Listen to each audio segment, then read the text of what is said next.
Star cast और सभी crew का, और आज हमारे साथ दिल्ली से चलकर आए हमारे बड़े भाई Shri Amar Singh ji, member of parliament, आप सभी का मैं स्वागत करता हूं। आज ये जो इवेंट है गेम ऑफ अयोध्या, इस मूवी के लिए रखा गया है। और अयोध्या एक ऐसा नाम है जो वर्षों से, जैसे ही अयोध्या का नाम आता है, कहीं ना कहीं इसकी चर्चा एक तरह से भूचाल ला देती है।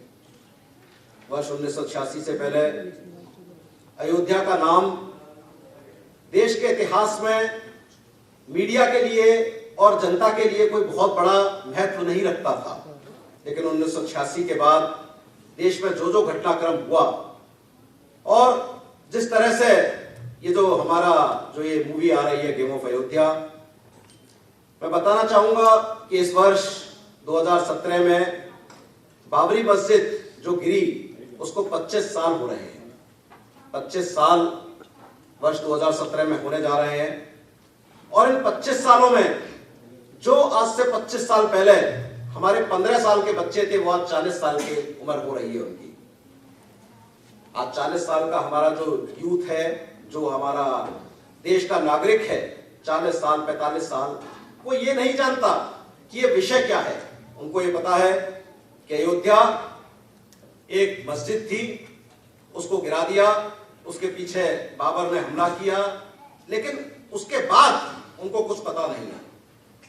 आज हम उस देश की जनता को गेम ऑफ अयोध्या के माध्यम से ये बताने का प्रयास कर रहे हैं कि पूरे का पूरा मसला क्या था, और ये पूरे देश की जनता जाने ये पूरा मसला, ये बाबरी मस्जिद क्यों देश में इतनी चर्चा में है, ये हमने दिखाने का प्रयास किया है। ये फिल्म उन बेगुनाहों को श्रद्धांजलि भी है जो अयोध्या या इसके बाद हुए, इसके कारण हुए दंगों में मारे गए, वो बेगुनाह जिनका हम नाम तक आज तक नहीं जानते। आज 12 मार्च 1993 को बॉम्बे में जो ब्लास्ट हुए, वो भी कहीं ना कहीं अयोध्या का ही प्रतिफल था। उसके बाद गुजरात के दंगे हुए, उसमें भी कार सेवक अयोध्या जा रहे थे, और इनके ऊपर चाहे ब्लैक फ्राइडे हो, चाहे पड़जानिया हो, विभिन्न फिल्में बनी, लेकिन अयोध्या के ऊपर कोई ऐसी मूवी, कोई ऐसी फिल्म आज तक यहाँ पर हमारे इस फिल्म की नगरी बंबई में नहीं बनी। आज हमने उसी देश के सबसे बड़े उस विषय को लेकर मूवी बनाने का काम किया, और इसको बनाने में माध्यम से वहां से जीत कर आए, और उन्होंने हमें बिना फिल्म को काटे, बिना एक भी सीन काटे URA सर्टिफिकेट देने की उन्होंने हमारे लिए घोषणा की। हमारा जजमेंट ये आप सब लोगों के सहयोग, आप सब लोगों के आशीर्वाद, आप सब लोगों की दुआओं से ही संभव हो सका है कि देश का वो इतिहास जो देश में लोगों को जानना चाहिए, लोगों के सामने आए, और ये माननीय FCAT और उच्च न्यायालय ने हमें दिया है। आज इस फिल्म के माध्यम से इस देश के लोगों को, जैसा हमने बताया, श्रद्धांजलि है, और लोगों को पता चलेगा कि देश में क्या हुआ। तो अयोध्या, गेम ऑफ अयोध्या जैसे नाम से ही पता चलता है, अयोध्या के पीछे का वो सच जो देश की जनता 40 साल और 45 साल नहीं जानती। कई मीडिया के आप लोग तो बहुत, मेरा ख्याल, अनुभवी लोग हैं, बहुत सक्षम लोग हैं, पर शायद आप लोगों में से भी कई जो नौजवान होंगे मीडिया में, वो शायद उसके पीछे का सच नहीं जानते होंगे। तो हम चाहते हैं, और इस फिल्म को बनाने में कहीं कोई किसी इस तरह का वो नहीं दिया गया कि किसी को इस फिल्म को बनाने का उद्देश्य ये नहीं है कि कहीं कोई झगड़ा हो या कहीं कुछ वैसा हो। ये फिल्म एक पूरी तरह से एक लव स्टोरी है उन हिंदू और मुसलमान के बीच की, जो आपस में प्यार करते हैं, देश में प्यार करते हैं, लेकिन उसी समय देश में बांटने वाले, हिंदू मुसलमान के नाम पर बांटने वाले लोग अपने अपने जो काम कर रहे हैं वो है। लेकिन फिल्म एक पूरी तरह से एक लव स्टोरी है कि किस तरह देश का हिंदू और मुसलमान दो आंखों की तरह इस देश में मिलकर रहता है। ये फिल्म उस हमारे भारत की एकता को लेकर दर्शाती है, और यही हमने प्रयास किया है कि फिल्म में किसी भी इस तरह की घटना को ना प्रमोट किया जाए जहां आपस में वैमनस्य बढ़े। आप लोगों का बहुत बहुत धन्यवाद, आप सब लोग आए, और मैं विशेष रूप से धन्यवाद देता हूं अपने बड़े भाई अमर सिंह जी का। अमर सिंह जी देश की राजनीति में एक ऐसा नाम है जिसको राजनीति में ही नहीं, चाहे उद्योग जगत हो, चाहे फिल्मी दुनिया में हो, सब लोग इज्जत से जानते हैं। और नाम के बाद ये भी बताने की जरूरत नहीं कि Amar Singh ji member of parliament रहे ना रहे, लेकिन अमर सिंह जी एक ऐसा नाम है जिसको सिर्फ नाम लेने से पूरे देश के अच्छे लोग और जनता जानती है। अमर सिंह जी 3 बार राज्यसभा में, शायद मेरे ख्याल तीसरा टर्म राज्यसभा में, चौथा टर्म राज्यसभा से हैं। और ये एक ऐसी शख्सियत है, चूंकि हमारे उत्तर प्रदेश से हैं, हमारे बड़े भाई हैं, तो मैं बताना चाहूंगा ऐसी शख्सियत है जो एक राज्य स्तरीय पार्टी को देशव्यापी बना देते हैं। ये इनका मेहनत का ही प्रयास होता है कि एक राज्य स्तरीय पार्टी को देशव्यापी लोग जानते हैं, पूरे देश में जानते हैं। वरना हमारे देश में बहुत सारी राजनीतिक दल हैं जिनको लोग, अब बंबई में बहुत लोग नहीं जानते कि अरुणाचल प्रदेश में कौन सी पार्टी चलती है, बिहार की कौन सी राज्य स्तरीय पार्टी है। लेकिन माननीय अमर सिंह जी के प्रयासों से, जिस पार्टी में अमर सिंह जी रहे और इनके प्रयासों से, मेहनत से वो पार्टी पूरे देशव्यापी बनी। ये इनकी एक ऐसी कला है, एक ऐसा मैजिक है इनमें, जो कहते हैं कि शायद लोगों में बहुत कम होता है और ये सिर्फ माननीय अमर सिंह जी में है। आज हमारे बीच आए, हम उनको बहुत बहुत धन्यवाद देते हैं और आप सब लोगों को, हमारी फिल्म के स्टार कास्ट को धन्यवाद देते हैं। अब मैं चाहूंगा बड़े भाई अमर सिंह जी को के स्टेज पे आए और थोड़ा सा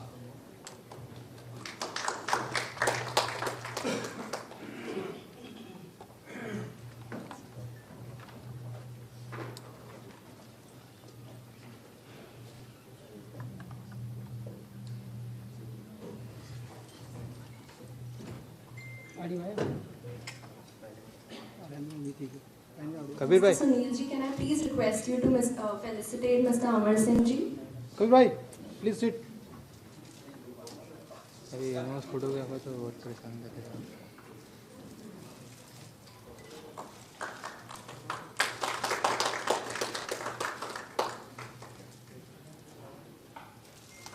I would also like to invite the cast of our film, Mr. Abhay Bhargav, Mr. Arun Bakshi, and Mrs. Savita Bajaj to join us on the dais. तो कुछ है नहीं। Abhay Bhargav to share his experience.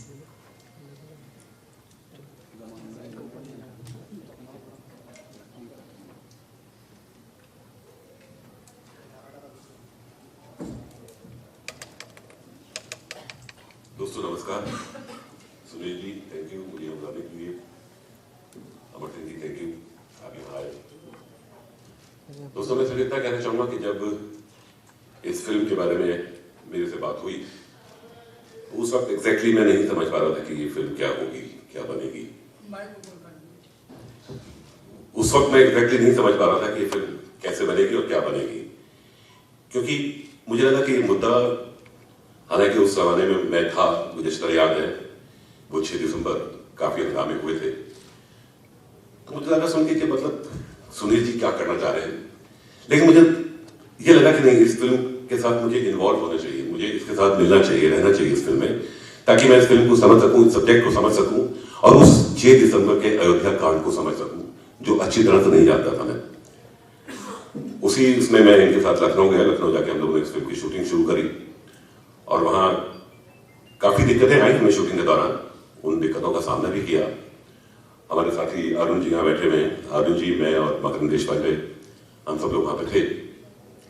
सबसे बड़ी बात यह कि मैं वाकई आज की जनता को ये कहना चाहूंगा कि सही कहा था सुनील जी ने अभी कुछ देर पहले कि कुछ हमारे नौजवान ऐसे हैं जिन्हें उस सब्जेक्ट के बारे में या उस अयोध्या कांड या बाबरी मस्जिद के बारे में नहीं मालूम। उनका थोड़ा सा इससे ज्ञान बढ़ेगा कि असल में ये सब क्या था। कुछ लोग गलत धारणा लेके भी बैठे हुए हैं, कह रहे वहां पे हिंदुओं ने ऐसा किया, मुसलमानों ने ऐसा किया, लेकिन नहीं, हिंदू मुसलमानों में प्यार तब भी था, लेकिन कुछ लोगों के अपने जाती मसलों की वजह से, जाती चीजों की वजह से इस चीज को ज्यादा उछाला गया और उसी चीज को यहाँ पे लाने की कोशिश की है। सुनील जी ने एक बहुत अच्छा प्रयास किया है। मैं पूरी फिल्म के बारे में ज्यादा नहीं बताऊंगा क्योंकि मैं चाहूंगा कि आप सब लोग उस फिल्म को देखें, तभी उस फिल्म को आप समझ पाएंगे, उस 6 दिसंबर को समझ पाएंगे। दैट्स इट, मैं नहीं कहना चाहता हूँ। Thank you.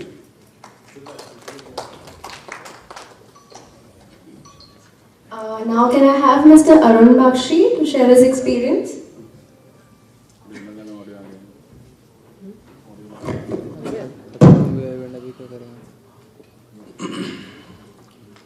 Thank you very much for calling me.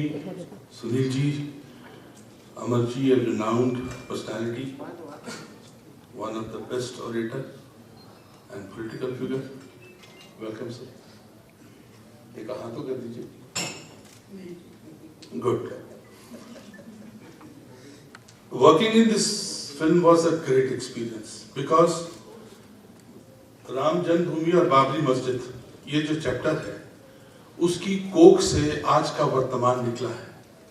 आज का वर्तमान जो रूलिंग पार्टी है उसी कोख से निकली है. अब क्या प्रॉब्लम है? क्या प्रॉब्लम है? अभी मंदिर और मस्जिद का झगड़ा हुआ, एक को तोड़ दिया गया, एक रह गया. ये हम नहीं बोल रहे हैं, ये इतिहास बोल रहा है, ये लिब्राहन कमीशन बोल रहा है, जो सुप्रीम कोर्ट की तरफ से उनको अपॉइंट किया गया था कि बोलिए, लिखिए. इसके 1200-1500 पेज का है. जब सुनील जी ने हमको ये फिल्म ऑफर की तो पहले उसको पढ़ना पड़ा. होमवर्क बहुत जरूरी था कि इसमें क्या क्या होगा. लेकिन जब लाइंस हमने पढ़ी तो इतनी एक्सप्लोसिव लाइन थी. इधर से लाइन याद कर रहे थे, उधर ये हो रहा था कि ये फिल्म पास होगी क्या? क्या ये फिल्म क्लियर करेगा सेंसर? हमने सेंसर बोर्ड के जो चीफ थे उनसे बात की तो उन्होंने कहा जो ट्रिब्यूनल है उसमें दे दिया गया इस फिल्म को. ठीक है, लेकिन फिर धुक लगी हुई है. हमसे बड़ी धुक तो सुनील जी की थी कि जिनका ये आइडिया था इतनी बड़ी फिल्म को, इतने बड़े आइडिया को, इतनी बड़े डॉक्यूमेंटेशन को, उसको सिनेमैटिकली इसको लेना है. It was a big, very very big. I give 100% marks to you sir. Sunil ji, give a huge round of applause to the person who thought about this. तालियों में कंजूसी मत कीजिएगा, अगर अपने हाथ निकालिए और जोरदार ताली दीजिए. कंसेक्यूटिवली 15 सेकंड के लिए ताली तो दीजिए आप जरा. लाइन बोल रहे हैं, लाइन याद कर रहे हैं और सोच रहे हैं. इधर से ऑडियो हो रहा है, हमारे मुंह से निकल रहा है, और उधर से विजुअल वहां का चल रहा है जो हमने देखा था अर्ली 90s में, जो हमने देखा था. और the best thing was my co-actors, they were really fantastic. हमने पिछले 25 फिल्मों में इतने डायलॉग नहीं बोले हैं जितना एक फिल्म में डायलॉग हमने बोले हैं. 25 से मैं 35 भी कर सकता हूँ. इतने डायलॉग 3-4 दिन में बोलने, उनको याद करना, और फिर लिब्राहन कमीशन का जो उनकी लाइंस हैं, एक भी सुर उधर से अलग नहीं होनी चाहिए, और फिर जो मैसेज है वो पास होना चाहिए. आते हुए 100 साल तक ये फिल्म जो जिंदा है, ये 200 साल तक जिंदा रहेगी, क्योंकि इसका डॉक्यूमेंटेशन बहुत ही क्लियर हो गया है. आज के जो युग में आज की जनरेशन है, जो नेक्स्ट जनरेशन है, उनको पता चलेगा कि राम जन्मभूमि और बाबरी मस्जिद का डॉक्यूमेंटेशन क्या है. Thank you very much.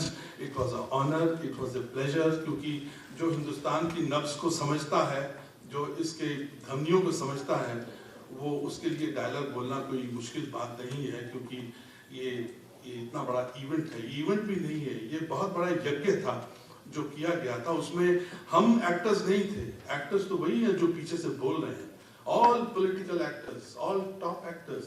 अभी तक कोर्ट में चल रहा है कुछ, शायद वो लखनऊ में उसको शिफ्ट किया गया, राइट? हाँ जी, सुनवाई अभी भी शुरू होगी. लेकिन हमने अपनी सुनवाई बोल दी है. सेंसर बोर्ड ने, ट्रिब्यूनल ने, and with the effort of the great efforts of Sunil ji.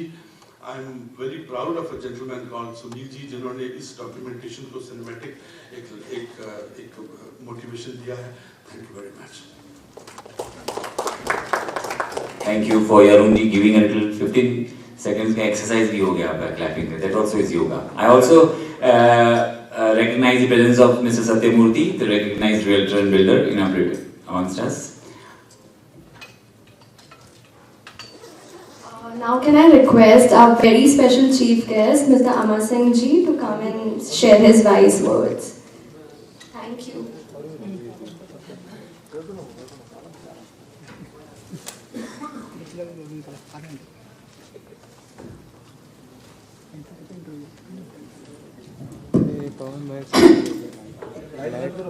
Light बंद कर दो.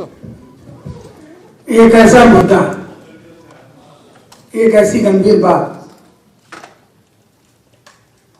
जिस पर आज के संदर्भ में और राजनीति के सियासत के परिप्रेक्ष्य में कोई भी स्थापित या विस्थापित राजनेता संबद्ध नहीं होना चाहिए, क्योंकि सच कटु होता है और उस कटु सत्य को आत्मसात करने की क्षमता बहुत कम लोगों में होती है। और उससे भी ज्यादा कम लोगों में यह क्षमता होती है कि उस कटु सत्य का निरूपण चलचित्र के पटल पर करें, क्योंकि आज के इस डिजिटल युग में ऐसा नहीं है कि देवानंद ने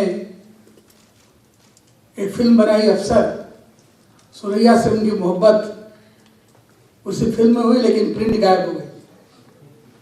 आज अफसर का प्रिंट नहीं, ऑडियो है। उनके मोहब्बत की दास्तान है, लेकिन अफसर का प्रिंट नवकेतन के पास भी नहीं। अब डिजिटल के जमाने में ये फिल्में, जैसे मेरा नाम अमर है, मैं तो मर जाऊंगा, लेकिन ये फिल्म नहीं मरेगी। This will be preserve for life. और ये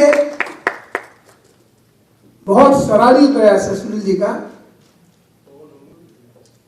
क्योंकि हम लोगों ने, मैंने खुद भी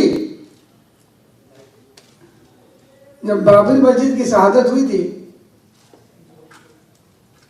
उस समय मैं माधवराव सिंधिया जी के साथ भारतीय राष्ट्रीय कांग्रेस में था। प्रधानमंत्री नरसिम्हा राव जी का काल था, माधवराव जी उस मंत्रिमंडल में थे, और 6 दिसंबर को जब मस्जिद तोड़ी गई, उसके एक दिन पहले उस समय गांधी परिवार के सबसे नजदीकी सहयोगी आदरणीय अर्जुन सिंह जी और कल्याण सिंह जी की बड़ी लंबी चर्चा हुई। आदरणीय अर्जुन सिंह जी हमारे साथ है नहीं, कल्याण सिंह जी ने कभी बताया नहीं कि वो चर्चा क्या हुई, लेकिन बाहर निकलने के बाद उन्होंने कहा कि कल कुछ नहीं हो, मस्जिद नहीं गिराई जाएगी। जिस तरह से 3 बार बाबूजी, मैं बोलता हूं कल्याण सिंह जी को, बाबूजी ने 3 बार बोला टेलर में, मैं गोली नहीं चलाऊंगा, नहीं चलाऊंगा, नहीं चलाऊंगा। उसी तरह से उनको उद्धृत करते हुए स्वर्गीय अर्जुन सिंह जी ने कहा, कल्याण सिंह जी से मेरी बात हो गई है, मस्जिद नहीं गिरेगी, नहीं गिरेगी, नहीं गिरेगी। लेकिन मस्जिद गिर गई। मस्जिद नहीं गिरी, हिंदुस्तान के संविधान को अपने हाथ में लेने वाले कुछ राम भक्तों की भक्ति में उस मस्जिद का विसर्जन हो गया। और तदुपरांत चाहे गुजरात का गोधरा हो या मुंबई का ब्लास्ट, चाहे आदरणीय अडवाणी जी हो या दाऊद इब्राहिम, सब एक कहानी के विभिन्न स्थानों पर पात्र हुए और देश एक प्रहसन हो गया। हिंदू और मुसलमान मिलकर रहते थे, लेकिन जब बंटवारा हुआ तो किस तरह से वो लड़की जो पड़ोसी को भाई कहती थी, उसी भाई ने अपने बहन के साथ जबरदस्ती की। इस पर तो एक फिल्म बनी है बड़ी हृदय विदारक, पिंजर। उसको देख करके रोना आता है कि कल तक ईद की सेवई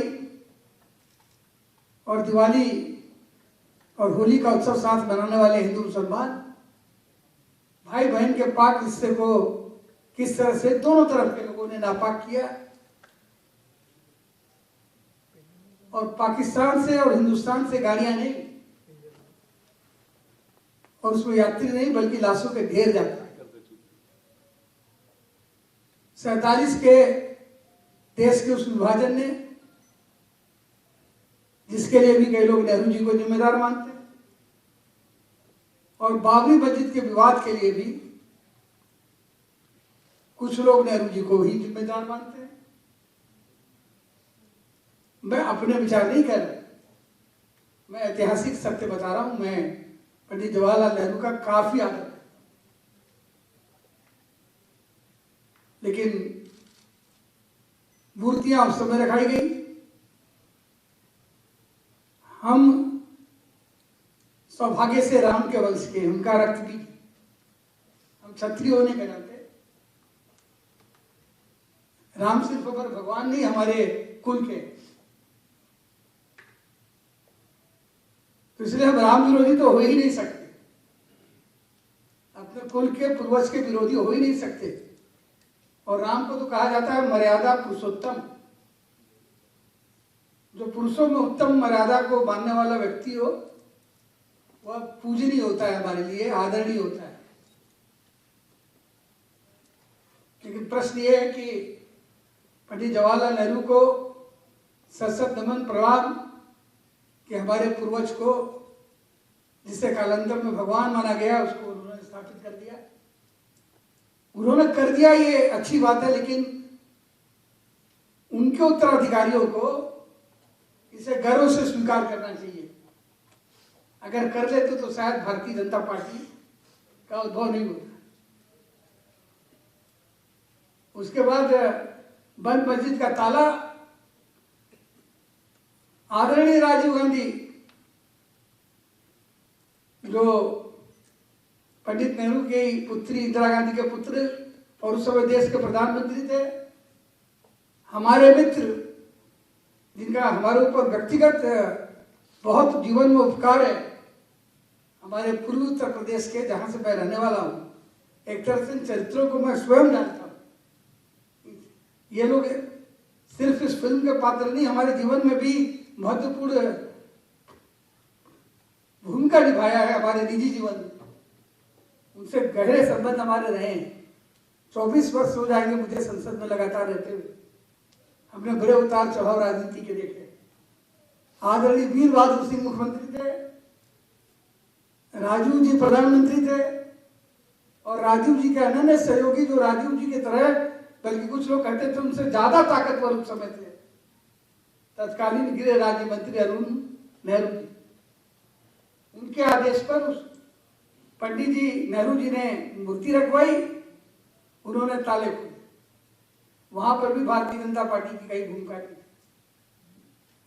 लेकिन इसके बाद एक शब्द आ गया देश में, धर्मनिरपेक्षता। और धर्मनिरपेक्षता नाम के शब्द ने उसके पीछे इतिहास की सत्यता को परे रखकर, इतर रखकर राजनीति का एक नया दृष्टिकोण शुरू किया, वोट बैंक का तुष्टीकरण। और जिसके दोषी, आज मुझे अच्छा लगा कि प्रस्तावना पढ़कर हिंदू और मुसलमानों की नफरत पर हम रोटी सेकेंड टीआरपी बढ़ाएंगे, हुआ ऐसा? क्योंकि हम लोगों ने भी, मैंने भी, हालांकि जब बाबरी मस्जिद के में कर सेवकों पर गोली लगी, उस समय मैं समाजवादी पार्टी या मुलायम सिंह के साथ नहीं था, लेकिन बाद में उस घटना को भुनाकर मुलायम सिंह जी को मुसलमानों का मसीहा बनाने में इतिहास चाहे माफ करे या छोड़ दे, सुनील सिंह जी तो भूमिका निभा रहे हैं फिल्म में, मैंने भूमिका निभाई जीवन में, जो जोर जोर से चीख चीख कर, चिल्ला चिल्ला कर, उत्तर प्रदेश में नहीं भारत के कोने कोने में एक ही बात कहते थे, या अल्लाह, जिसने तेरा घर तोड़ा उसका घर तोड़, या अल्लाह, जिसने तेरा घर बचाया उसकी आबरू बचा दे। अल्लाह का घर तोड़ा अडवाणी ने, अल्लाह का घर बचाया तुम्हारे महबूब मुलायम सिंह ने। तो अल्लाह का घर तोड़ने वालों को बख्शना नहीं, और अल्लाह का घर बचाने वाले को अपनी पूरी रहमत देना। नायब तदबीर अल्लाह अकबर आमीन। एक पार्टी पैदा हो गई, समाजवादी पार्टी। एक नेता का उदय हो गया, मुलायम सिंह यादव। हम सब राजनेता धर्मनिरपेक्ष हो गए। जब भी जी चाहे नए चेहरे लगा लेते हैं लोग, एक चेहरे पे कई चेहरे लगा लेते हैं, लेकिन सत्य सत्य रहता है। मैं बधाई देना चाहता हूं सुनील सिंह जी को, आज शनाई होगी, क्योंकि आपके मस्तिष्क के गर्भ में क्या है, यह संभवतः भिन्नता में एकात्मता की बात करने वाले इस देश में पंडित दीनदयाल उपाध्याय भी एकात्मवाद की बात करते थे। उनके दिमाग में नहीं था कि पता नहीं आपके दिमाग में क्या हो। आप किसके निर्देश पर अयोध्या की कहानी बता रहे हैं? कहीं आप 10 जनपद तो नहीं ज्यादा जाते, या कालिदास मार्ग में आपकी लंबी चर्चा तो नहीं हुई? नहीं, हम बताते हैं लोगों को, एक आश्चर्य होता होगा ना। लेकिन किसको पता कि आपने वो बात इसमें दिखा दी जो अभी सुप्रीम कोर्ट ने तय नहीं की है, जो भारतीय जनता पार्टी के भी कई बड़े नेताओं को नहीं प्राप्त मालूम होगी कि 1767 में ऑस्ट्रिया का लेखक राइटर वो अयोध्या गया था, जीसस स्टीफनवर्थ, और उसने कहा कि वहां मस्जिद नहीं मंदिर उसने देखा। 1767 ऑस्ट्रियन राइटर जीसस स्टीफनवर्थ। तो भाई अगर मंदिर था तो मंदिर है, और मंदिर है तो मंदिर रहेगा। अगर हम धर्मनिरपेक्षता का मतलब है कि हमारा मुसलमान भाई बहुत आराम से कहे और बिल्लाह बिस्मिल्लाहिर्रहमानिर्रहीम मालिके यौमिद्दीन, और हमारा हिंदू कहे रघुपति राघव राजा राम पतित पावन सीताराम। अगर 1767 में वो मंदिर था और किसी आतताई आक्रमण हमलावर करने वाले व्यक्ति ने उस मंदिर को तोड़ा है, तो हमारा मंदिर, हमारी संस्कृति, हमारा पुरखा, हमारा भाव मेरे मुसलमान भाइयों हमें दे दो। और नहीं देना चाहते तो कम से कम उच्चतम न्यायालय ने जो एक ऐतिहासिक निर्णय लिया है कि डे टू डे सुनवाई करेगी और एक निर्णय देगी, तो फिर ये मत कहना ये जज्बात का मामला है, और जज्बात और एहसास के मामले में अदालत क्या करेगी। किसी को तो मानो मेरे भाई, या तो आपस में मिल के फैसला कर लो, और आपस में मिल करके फैसला नहीं होता तो जो अदालत कहे वो मान लो, और अदालत तो वही कहेगी जो इतिहास कहेगा। और इतिहास ने तो कह दिया है, सुनील सिंह जी ने दिखा दिया है इसकी बधाई कि 1767 में ऑस्ट्रियन राइटर जीसस स्टीफनवर्थ जब आए थे तो वहां रामलला का कि रामनवमी बनाई जानी थी। इस प्रयास के लिए ये मस्जिद है, ये बुत खाना, चाहे ये मानो चाहे वो मानो, मतलब तो है जी को समझाना, चाहे ये मानो चाहे वो मानो। मेरे घर पर मैंने आयतुल कुर्सी लगा रखी है और दूसरी तरफ गीता लगा रखा है। ईश्वर और खुदा अगर निकाल दे तो दोनों में एक ही बात लिखी है। आयतुल कुर्सी में लिखा है कि अल्लाह खुदा अनंत है, उसका आगाज क्या है, उसका अंजाम क्या है, ये अल्लाह के अलावा किसी को नहीं पता। और गीता में जब अर्जुन को भ्रम होता है, ये तो हमारे दादा भीष्म पितामह हैं, माता कुंती ने बताया कि मेरा सगा बड़ा भाई कर्ण है, हमारे वो गुरु द्रोण है जिन्होंने एकलव्य का अंगूठा इसलिए काट दिया ताकि वो हमारा प्रतिद्वंदी न बने। जब उसने धनुष रख दिया तब कृष्ण ने अपना दिव्य रूप दिखाते हुए कहा कि हे बस देख, तू सिर्फ पात्र है, तू प्रारब्ध और नियति का एक कण है, यह मेरा दिव्य रूप, और यहाँ पर जो तेरे सामने खड़े हो गए वह न तेरे पिता है, न पितामह है, न भाई है, तेरे शत्रु हैं। और तेरा कर्म है शत्रुओं का मुकाबला करना। कर्म किए जा, फल की इच्छा मत करे, जैसे कर्म करेगा वैसा फल देगा भगवान। यही है गीता का ज्ञान।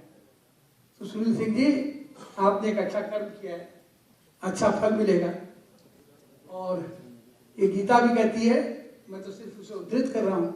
चलते चलते इतना ही कहूँगा, लोग कहते हैं अमर सिंह विवादित बात बोल जाते हैं, क्या करूँ? क्यों कहूँ कि दुनिया रकीब है, क्यों कहूँ कि दुनिया रकीब है, अपना ही दिल कुछ अजीब है।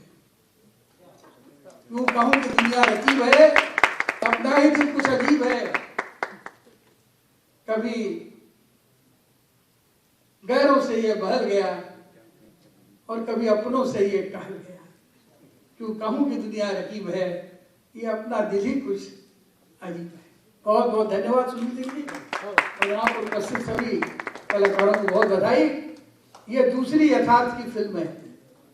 एक जेडी बनाई है पत्रकार ने, तो एक बड़े नाम ले लूंगा, खोजी पत्रकार यौन शोषण की कहानी, जिन्हें हाल में ही जेल में जाना पड़ा, और वो भी यथार्थ की कहानी है। और उन्हीं की मैगजीन के एक पत्रकार ने बनाई, और एक दूसरे यथार्थ का चित्रण आपने किया है। आपको इस यथार्थ चित्रण के लिए, इस कविता के प्रसारण के लिए ढेरों बधाई और शुभकामनाएं।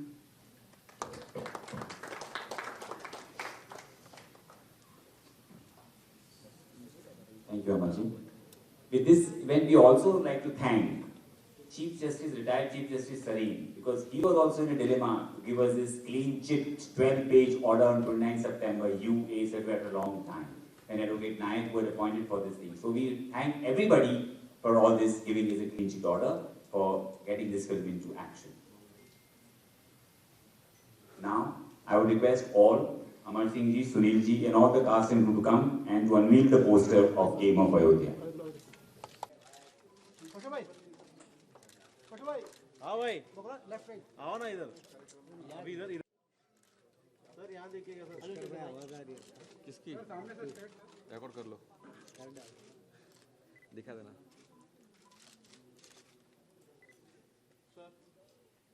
योगेश भाई है क्या?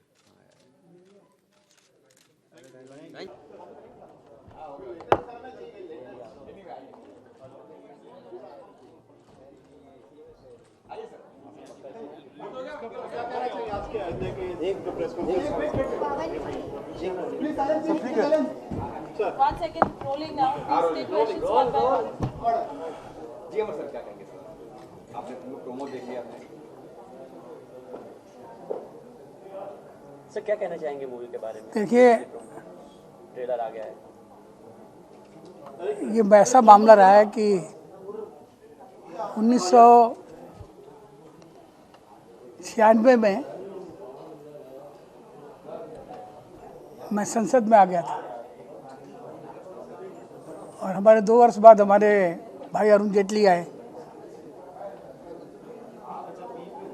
मेरी अंतिम लंबी बहस इसी मामले पर संसद में हुई थी। अरुण जी और हम दोनों उभय पक्षों का प्रतिनिधित्व कर रहे थे।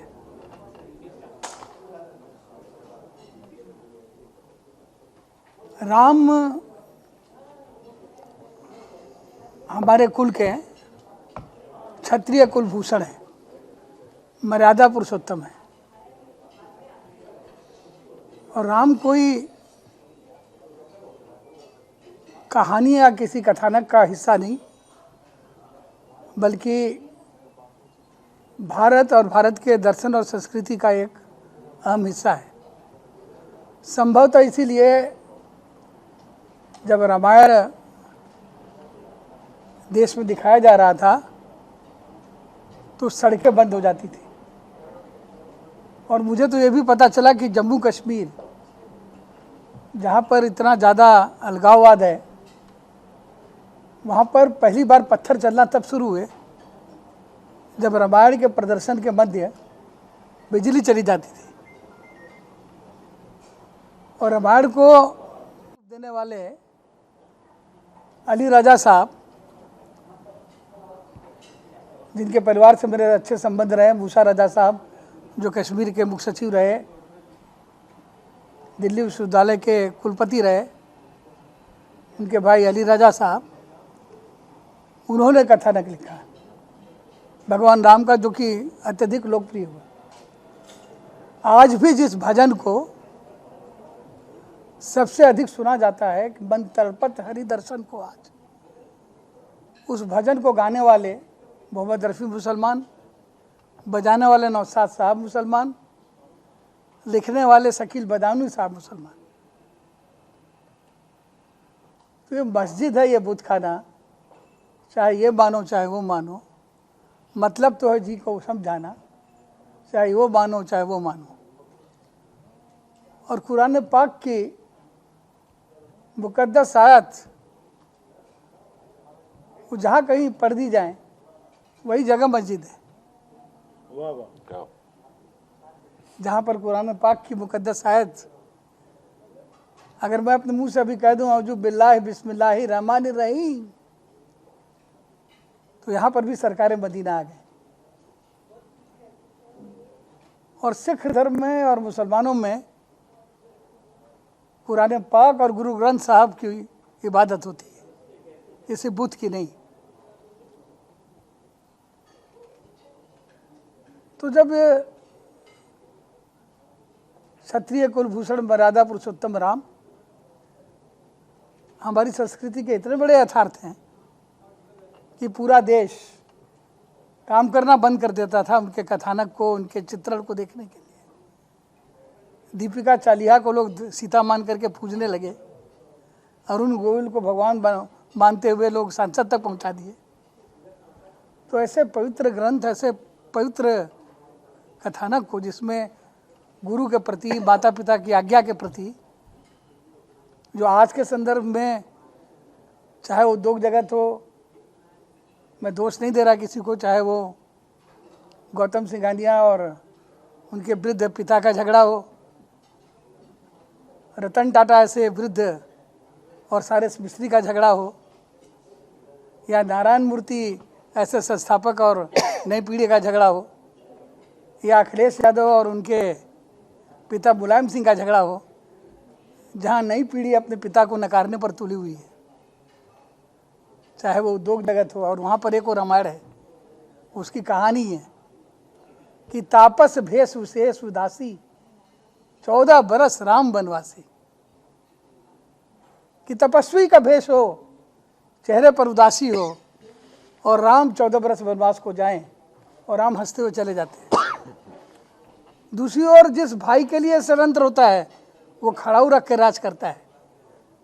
ये एक वनवास की कथा नहीं है, ये कई वनवास की कथा है। पत्नी को वनवास नहीं हुआ, वो भी वनवास नहीं हो गई सीता। यह पति पत्नी के दाम्पत्य प्रेम की कथा है। भाई लक्ष्मण को वनवास नहीं हुआ, वो भी चल दिया। ये भाई को, अनुज को अग्रज के प्रति क्या भाव रखना चाहिए, उसकी कथा है। भरत के लिए षड्यंत्र किया कैकेयी ने और मंथरा ने, उसको उसने अस्वीकार किया और उनकी खड़ाऊ रखा, ये उसकी कथा है। असुरों का संहार करने के लिए ऋषियों ने राम का साथ लिया, ये उसकी कथा है। तो ये भारत के मर्यादा की कथा है कि निर्बल की रक्षा करे क्षत्रिय, माता पिता और गुरुओं का आदेश को माने राजा। ये रामराज की कथा है, जो आज के लोकशाही की प्राथमिक आवश्यकता है कि जनता की करार को सुने। जिस तरह से मर्यादा पुरुषोत्तम राम ने एक धोबी की झूठी बात पर अपनी पत्नी तक को के ऊपर कार्रवाई कर ली, तो आज देखा जाए तो एक ऐसा प्रधानमंत्री देश में है जिसके भाभी की कबाड़ी की दुकान है, जिसकी माँ एक छोटे कमरे में रहती है, जिसके राज में देश के बड़े बड़े धन पशु और धनसाण झूठे विधेयकों के माध्यम से अपनी कंपनी के तलपट में देश का पैसा नहीं रख पा रहे हैं। और जिस जीएसटी के लिए उन्हें बदनाम किया जा रहा है, उस जीएसटी के असली पिता पी चिदम्बरम, प्रणब मुखर्जी, मनमोहन सिंह है। और जब 9 महीने का गर्भ हो गया तो भारतीय जनता पार्टी तो सिर्फ उस गर्भ के बच्चे की दाई है। 9 महीने का पका पकाया जीएसटी का गर्भ, उसकी प्रसूति अभी हुई है और उसकी प्रसव पीड़ा भी हुई है। तो राम कथा अयोध्या राजनीति के लिए, जीवन के दर्शन के लिए, शिक्षा के लिए, और एक ऐसी कहानी जो बार बार सुने, लगातार सुने, फिर भी नहीं लगती है, अनोखी लगती है, जिसकी रिपीट वैल्यू बहुत अच्छी है।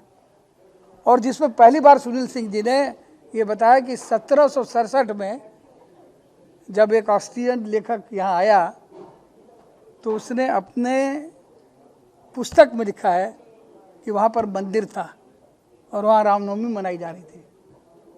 तो निश्चित रूप से आतंकवादी बर्बर लोग आए, उन्होंने मंदिर तोड़ा और तोड़ करके उसको मस्जिद में परिवर्तित किया। मैं घृणा या उसका संदेश नहीं भेजना चाहता हूँ। मैं प्रणाम करता हूँ पंडित जवाहरलाल नेहरू को, जिन्होंने बाबरी मस्जिद में मूर्ति रखी। मैं प्रणाम करता हूँ राजीव गांधी को, जिन्होंने वीर बहादुर सिंह, अपने मुख्यमंत्री वीर बहादुर सिंह और अपने गृह राज्य मंत्री अरुण नेहरू से ताले खुलवाए। लेकिन मैं आज के उनके राहुल जी के पिता राजीव गांधी ने जो किया, उनके नाना पंडित जवाहरलाल नेहरू ने जो किया, उसका सम्मान करते हुए कांग्रेस को 1767 में उस राष्ट्रीय लेखक के संस्मरण का सम्मान करते हुए, और अगर वो संभव नहीं हो तो सुप्रीम कोर्ट का अगर जो आदेश है, आदरणीय मोहन भागवत जी का भी यह बयान आ गया कि अदालत के आदेश को संघ को भी मानना ही है। तो अगर अदालत का आदेश आ जाता है तो सुनील सिंह जी ने जो इसमें वर्णित कर दिया है कि 1767 में एक चश्मदीद राष्ट्रीय लेखक ने लिख दिया है कि वहाँ रामनवमी मनाई जा रही थी, तो राम मंदिर का भव्य निर्माण हो। इसलिए नहीं कि हिंदू और मुसलमान भाइयों में भेद हो। अगर दिल्ली की जामा मस्जिद बहुत शानदार बनती है तो बहुत खुशी की बात है, और उतनी खुशी की बात होगी अगर राम को मानने वालों के उनके दर्शन के लिए, उनके प्रेम के लिए, उनकी अभिलाषा के लिए एक भव्य राम मंदिर का भी निर्माण हो। अमर सिंह जी, ये पोस्टर थोड़ा कॉन्ट्रडिक्शन में लग रहा है। एक तरफ पहले हरा रंग किया गया, फिर तीसरा केसरी कलर किया गया, और साथ ही साथ जो 1990 की घटना हुई थी उस पर आपका क्या क्लेरिफिकेशन? जो वो जो घटना हुई थी उस समय कार सेवकों पर गोली चलाई गई, कार सेवकों 1990 में जो मुलायम सिंह जी ने चलाई थी। शांति थी, सरकार शांत हो गई थी और कई लोग, देखिए मैं बताता हूँ, कोई भी ये जो निर्मम और लोमहर्षक घटना हो, चाहे गुजरात में दंगे हो, चाहे उस समय कार सेवकों के ऊपर गोली बरसाई गई हो, चाहे मुसलमान मरे, चाहे गोधरा की ट्रेन में हिंदू मरे, चाहे कार सेवक मरे, नरेंद्र मोदी के ऊपर ये आरोप लगाने वाले लोग कि गुजरात में सांप्रदायिक, नरेंद्र मोदी जी के गुजरात में मुसलमान मारे गए। मैं बहुत आदर से पूछता हूँ, धर्मनिरपेक्ष अखिलेश यादव के उत्तर प्रदेश में मुजफ्फरनगर में क्या मुसलमान नहीं मारे गए? गुजरात से ज़्यादा मारे गए। तो अगर गुजरात में मुसलमान मारे गए तो सांप्रदायिक, घोषित सांप्रदायिक नरेंद्र मोदी जी ने मारे, लेकिन घोषित धर्मनिरपेक्ष, प्रातः स्मरणीय, परम आदरणीय राहुल जी के अन्यतम सखा श्री अखिलेश यादव जी के मुख्यमंत्रित्व काल में क्या मुजफ्फरनगर में जो मुसलमान मारे जा रहे थे, और पिता मुलायम सिंह जी और पुत्र अखिलेश यादव में कोई भी, और स्वनाम धन्य मुसलमानों का बसिया आजम खान, तीनों में से कोई भी उनकी कराहें और आर्तनाद को सुनने नहीं गया। मैं गया था। तो मैं पूछना चाहता हूं कि गुजरात में अगर मुसलमान मरे तो सांप्रदायिकता है, और उत्तर प्रदेश के मुजफ्फरनगर में अगर मुसलमान मरे तो खेल कूद और कबड्डी की प्रतियोगिता है। इसलिए मौत किसी की हो, हिंदू की या मुसलमान की, मैं हाथ जोड़ के ही कहना चाहूँगा, हिंदू की मौत है न मुसलमान की मौत है। हिंदू की मौत है न मुसलमान की मौत है।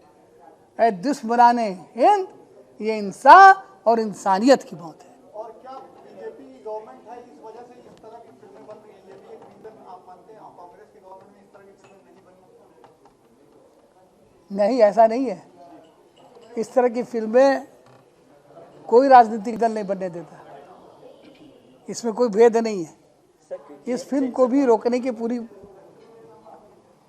सरकार नहीं, व्यवस्था, मैं ये नहीं कहूँगा कि मोदी जी ने रोकने की चेष्टा की या और कोई चेष्टा करता, लोग डरते हैं।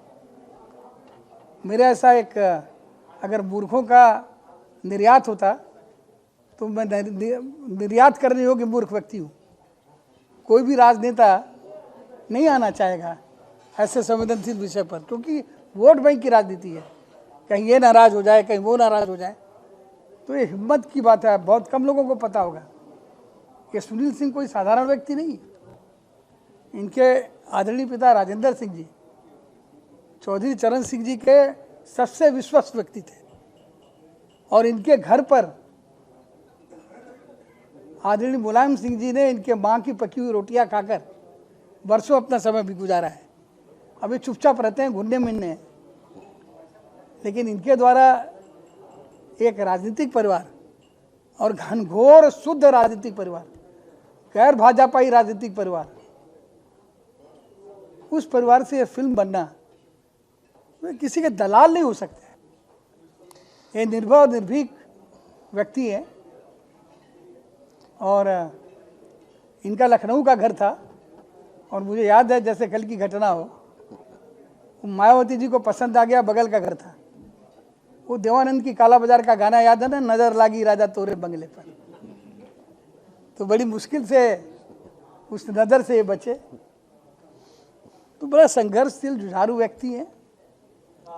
देरी का कारण सर फिल्म को काफी दिन से लोग विवाद से बचना चाहते हैं। क्या विवाद था इसमें? कुछ ऐसा विवाद अब मुझे पता नहीं है, मैं फिल्म में देखी। मैं बताऊं इसका जवाब। देरी देखिए, अभी आपने भी सवाल पूछा था फिल्म के बारे में, और आपने कहा कि ऐसे समय में ऐसी फिल्में बन रही हैं।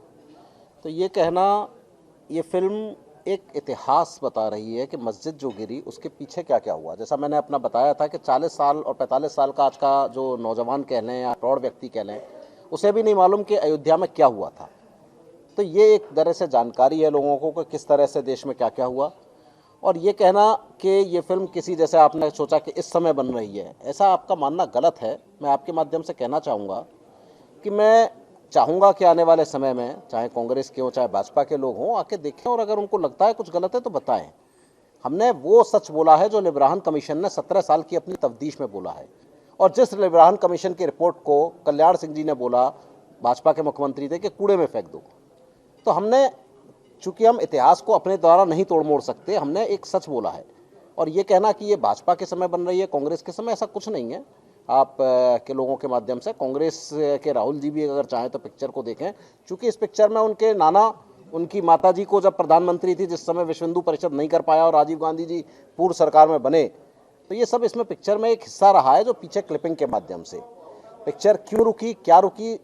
जाहिर बात है कि इसका नाम ही अयोध्या का पीछे का गेम जो है, ऐसा है कि फिल्म जगत के लिए, आज तक फिल्म जगत के लोग थोड़ा सा इस विषय से बचते हैं, क्योंकि उन्हें मालूम है पिक्चर रिलीज़ नहीं होगी। लेकिन हमने इस देश के जो एक न्यायपालिका है उसमें विश्वास रखा। हमने कहा अगर सच बोला है, सच बोल रहे हैं, तो न्यायपालिका फैसला करे। अगर न्यायपालिका को लगता है गलत है तो गलत है, लेकिन न्यायपालिका, हम धन्यवाद देंगे न्यायपालिका को कि जिसके माध्यम से पिक्चर रिलीज़ हो रही है। और आने वाले समय में देश की जनता और आप लोग जब देखेंगे तो आप लोग फैसला करिएगा कि क्या सही है क्या गलत है।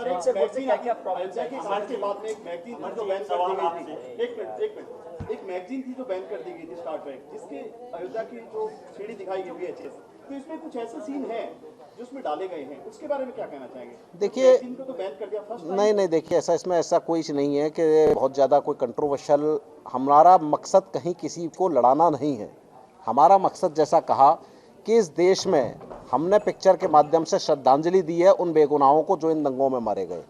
मैगजीन की बात करें सर, और जो भी आप मैगजीन में कंट्रोवर्शियल हो सकता है, लेकिन हमारे पिक्चर में बहुत ज़्यादा कंट्रोवर्सी से हम लोग बचे हैं, ताकि हमारा मकसद कहीं वैमनस्य बढ़ाना नहीं है, बल्कि हिंदू मुसलमान इस देश की आके हैं, एक साथ रहें, यही दिखाने का हमने प्रयास किया। अगर रिलीज के बाद में कुछ दंगे भड़क जाते हैं उसके बारे में क्या कहना चाहेंगे आप? क्या हमें नहीं लगता कि हो सकता है, बिल्कुल भी संभव नहीं है कि इसके रिलीज़ के बाद में कहीं कोई दंगे होंगे, और अगर ऐसा लगता है तो जो भी लोग चाहेंगे, न्यायपालिका ने पिक्चर देखी है और भी लोग देख लें, अगर कुछ होगा तो ऐसा हमारा कहीं प्रयास नहीं है। जी, फिल्म का अंत गेम ऑफ अयोध्या कंटिन्यू है और 2019 में इसका भाग 2 आएगा, यहाँ पे किया है। जी जी, आप बॉलीवुड के फिल्म हस्तियों के तारानार रहे, बहुत से लोगों को आपने तारा, और कई बार आप कई लोगों के सपोर्ट में आए, उनको ऊपर ले गए, इसके बाद आप लुप्त हो गए। ऐसा क्या कारण था कि आज ये योगायोग है कि आप सुनील जी के साथ आए हैं और बहुत दिनों बाद, बहुत वर्षों बाद आए हैं? देखिए, वो कहते हैं ना कि जब बॉलीवुड के वो सितारे सुप्त थे तब हम जागृत थे, अब वो जागृत हैं इसलिए हम सुप्त हैं। तो आप उस पर यह आरोप नहीं लगा सकते, मैं किसी का नाम नहीं लूँगा, जब लोग कर्ज में डूबे हुए थे, जब लोगों के बंगलों पर नीलाम की डुगडुगी बज रही थी, जब उनसे कोई मिलना पसंद नहीं करता था, जब आपकी बिरादरी भी उनको देख के अपना कैमरा नीचे कर लेती थी, जब उन्होंने अपने दरवाजे पर लगाया था कि कुत्ते और प्रेस उनका प्रवेश निषेध है, और 18 साल तक कुत्ते और पत्रकारों का प्रवेश निषेध है, ये लगने के कारण पत्रकार उनको देखते ही अपने कैमरे नीचे कर लेते थे। न तो पत्रकार, न तो चित्रकार, और सिर्फ बैंकों से ऋण की वसूली करने वाले साहूकार जिस समय उस अंधेरे के में थे, तो वहाँ पर मैं था। अब वो बहुत ज़्यादा उजाले में है, और सिर दर्द करने के तेल से लेकर के जूता चमकने वाला, जूता को चमकाने वाला पॉलिश, कुछ भी बेचने के लिए तैयार हैं। आपका निशाना किसके ऊपर है सर? ये आप बता नहीं चाह रहे? हम नहीं बताएंगे। क्या नहीं, देखिए मेरी बात सुनिए, हमारे मुंह में आप उंगली नहीं डाल सकते, और हम पत्रकारों को बहुत दिन से झेल रहे हैं।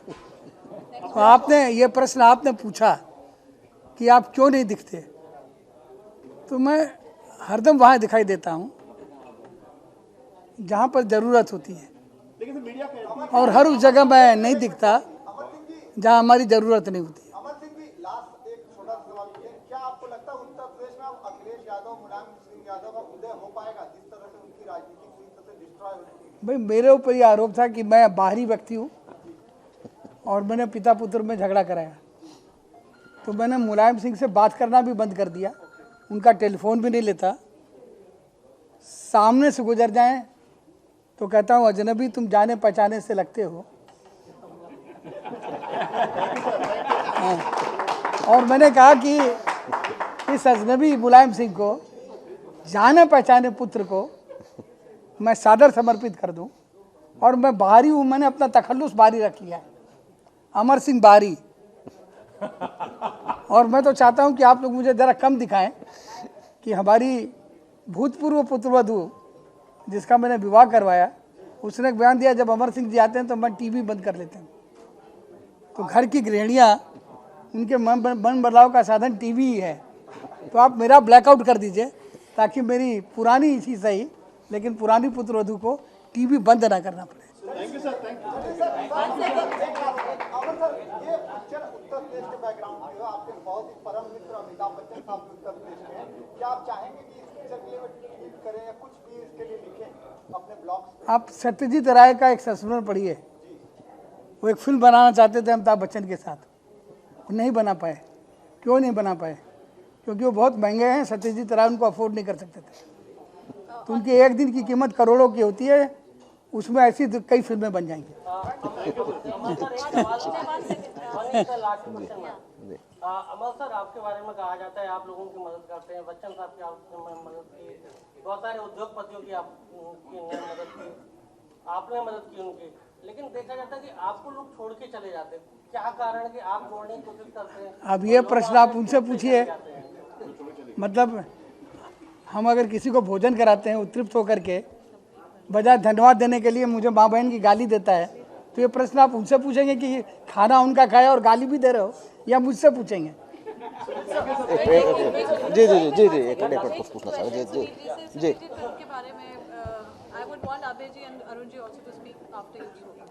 ये फिल्म उन लोगों को श्रद्धांजलि है जो बेगुनाह मारे गए इन दंगों में। ये फिल्म उन लोगों के लिए जो 40 साल या उससे ज़्यादा उम्र के आसपास की उम्र के हैं कि देश का इतिहास क्या है। ये फिल्म उन लोगों के बारे में है जो नहीं जानते कि जैसा अभी बड़े भाई ने बताया कि जब मूर्ति रखी गई तो उसको रखवाने वाले वहाँ से सांसद तक बने नायर साहब। ये फिल्म उन लोगों के लिए जानकारी है कि क्या क्या इस देश में हुआ। तो हम चाहेंगे कि इस फिल्म के माध्यम से एक अच्छा संदेश देने का प्रयास किया है और चाहा है कि देश में जो एक वातावरण है जो हो गया और इतिहास से अब हम सबक लेके आगे अच्छे काम करें। ये फिल्म एक उन लोगों के लिए एक माध्यम है जो हम लोगों ने दिखाने का अयोध्या के पीछे का कोशिश करी है।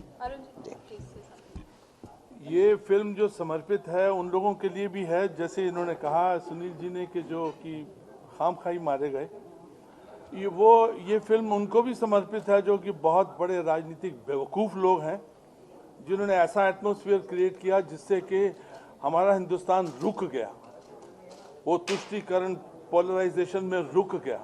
हम ये चाहेंगे हिंदुस्तान आगे बढ़े, विकास हो, डेवलपमेंट हो। ये सब बातें कुछ सेकेंडरी हैं, इनमें कोई दम नहीं है कि आप ये हो आप ये हो। हम we are Indians, we are proud to be Indians and let's think about a goodness for our country, let's move ahead. और ये फिल्म एक डॉक्यूमेंटेशन है। Hats off to mister Sunil जिन्होंने इस विचार को सोचा और इसको डॉक्यूमेंटेशन दिया, एक अच्छी सिनेमैटिक डिजिटल फिल्म बनाई और it was a pleasure working with him and I hope कि सारी इंडिया और जहाँ जहाँ भी हिंदुस्तानी रहते हैं वो इसको एंजॉय करें और इसके बाद सिर्फ आगे के बारे में सोचें कि हिंदुस्तान आगे जाए। That's it. एक मिनट, ठीक कहा, मुद्दा विकास हो और कहा जा रहा विकास मर गया। विकास को स्वर्गीय कहना ये सबसे बड़ा विनाश है। जो लोग कह रहे हैं कि विकास गुजरात में विकास मर गया यानी विकास स्वर्गीय हो गया, विकास स्वर्गीय नहीं होता। विकास को स्वर्गीय घोषित करना अपने आप में एक अच्छा बयान नहीं है। विकास शाश्वत है, निरंतर है, अमर है। माता के भ्रूण से लेकर के प्रसव के बाद बालक का विकास मृत्यु तक होता है और देश का विकास तो अनंत है। देश कभी भी विकास रुकता नहीं। तो मोदी जी ने भी पिछले चुनाव में जो उनको भारी बहुमत मिला वो हिंदू मुसलमान के मतों के अंतर के कारण नहीं बल्कि विकास की आशा पर मत मिला। तो मेरा अनुरोध है कि विकास के मरने की बात, स्वर्गीय होने की बात न माने, विकास बल्कि विकास के जागृति की, उत्पत्ति की, उन्नयन की, निरंतरता की के यथार्थ को मानकर अपना बहुमूल्य समर्थन देश की जनता दे। इनका कहने का मतलब था मूर्ख राजनेता नहीं, चालाक राजनेता, जो चालाक और धूर्त राजनेता जो हिंदू और मुसलमानों में बल्कि भेद पैदा करके भारतीयों को बांटकर जो विकास के मुद्दे से भटकाना चाहते हैं, उनके ऊपर इनका कटाक्ष था। मोदी जी ऐसे प्रधानमंत्री जो विकास को मुद्दा बनाते हैं, उनके ऊपर हमारा कटाक्ष बिल्कुल नहीं है। अमर सिंह जी